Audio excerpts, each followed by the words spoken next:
91.9 KRVM in Eugene. I'm Jivin Johnny Etheredge on the telephone here with Terry Robb.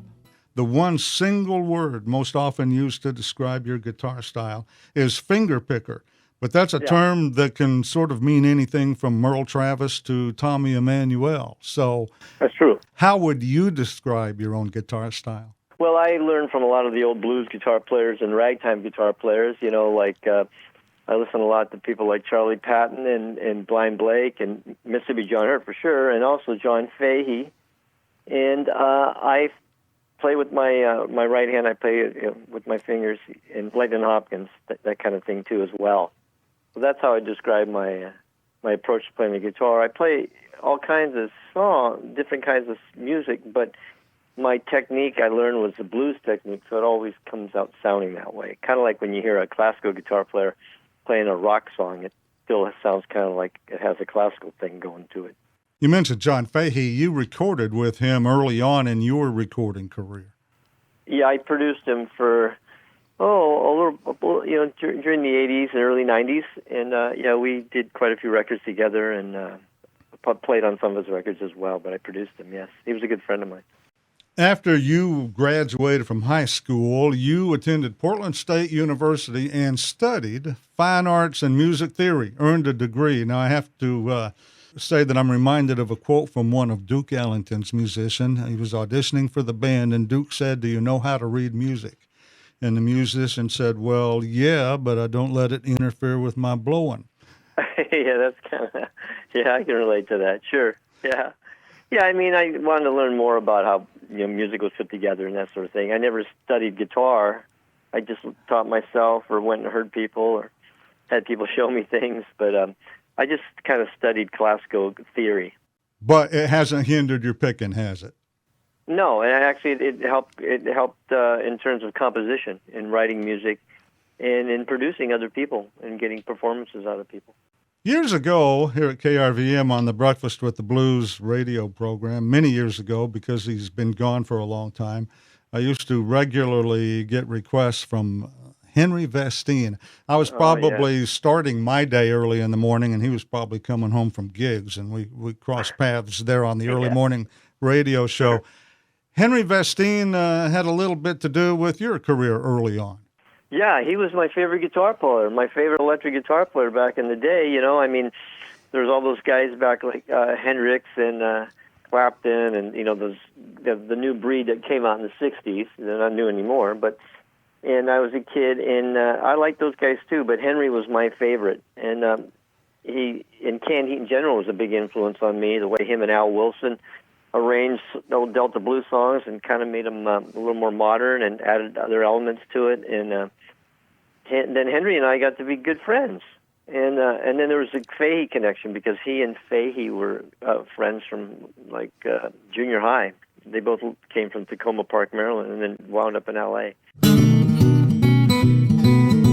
Well, I wish I could know how a free man feels.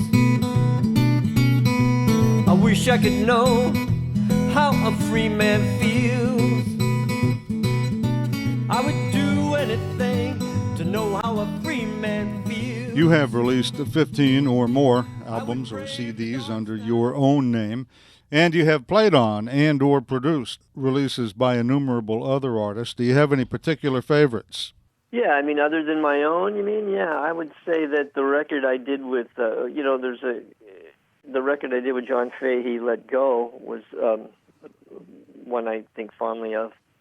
But I also, the one after that was really cool too, Rainforest. But there's a record I did by the cartoonist John Callahan, who he wrote a bunch of songs and sang them, and I arranged them and played on them. And that's a real favorite of mine. It's one of the records I kind of still listen to. And how about of your own records?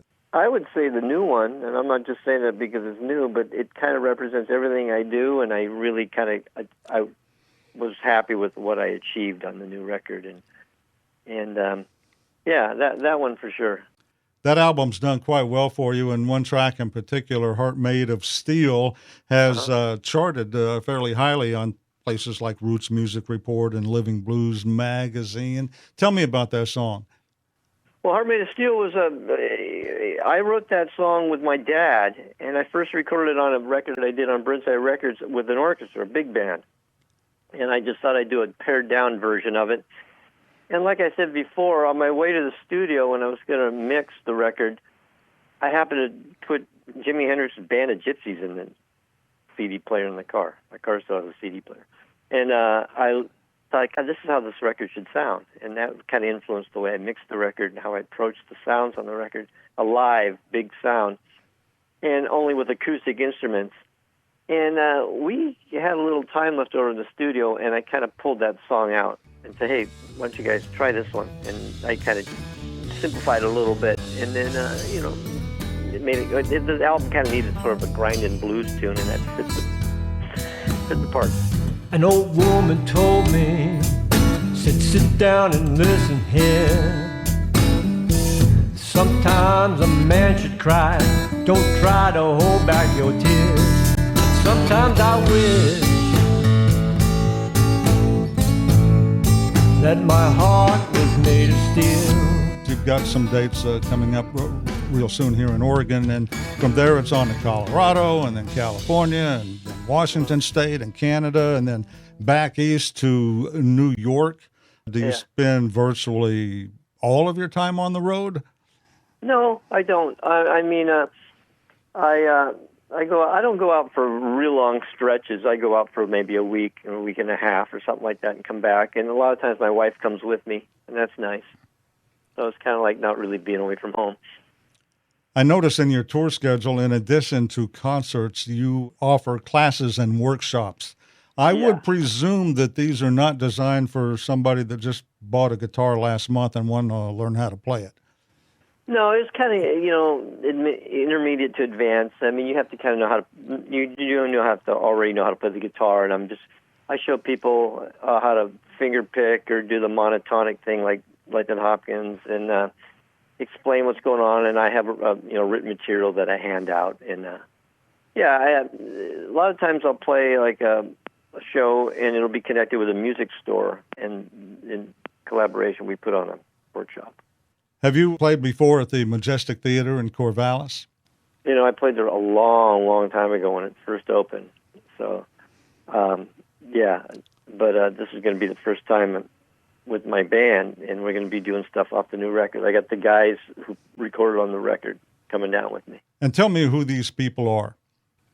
Well, there's Gary Hobbs who's playing drums, a great, famous jazz drummer, played with Stan Kenton for years, amongst other people, and Dave Capteen would be playing a stand-up bass, who's a very well-known acoustic bass player in the jazz field.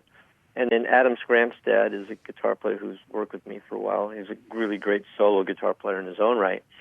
And I took these guys and had them kind of interpret what I do, instead of just having somebody, somebody you would think, oh, this is a blues bass player or something. I thought, I'm going to see what these guys bring to this, a different sort of twist of things. And it's we've only played twice. While we recorded, we did the record release party, we played the Waterfront Blues Festival. So we don't really get out and play too much because everybody's schedule is so busy. It's all acoustic, and I play acoustic guitar, upright bass, drums, except for Adam will be playing like an archtop electric guitar quietly. But the whole idea was to get this big sound with the acoustic instruments. Church bells ringing in the morning, been up all night confessing my dues. Raining outside, been pouring, looking for the sun to come busting through. Church bells ringing in the morning, ringing in my head, confessing my dues. I would just like to encourage people to listen to your radio station and support live music, because stations like yours really plays stuff that DJs think, that people would think would be worth hearing. It's just not canned music, and we want to keep that alive on the airwaves, and that just encourages people to go out and hear live music too. So I thank you for what you do. Well, since we couldn't possibly be in it for the money, we do it for the love of the music, and so yeah, there's nothing wrong with that. Okay, Terry. Well, I'm looking forward to Friday the 20th, and thanks so much for calling. Thank you. It's been just a pleasure. Terry Robb will perform in concert with his quartet this coming Friday, September 20th, at the Majestic Theater in Corvallis. Tickets and information are available at majestic.org.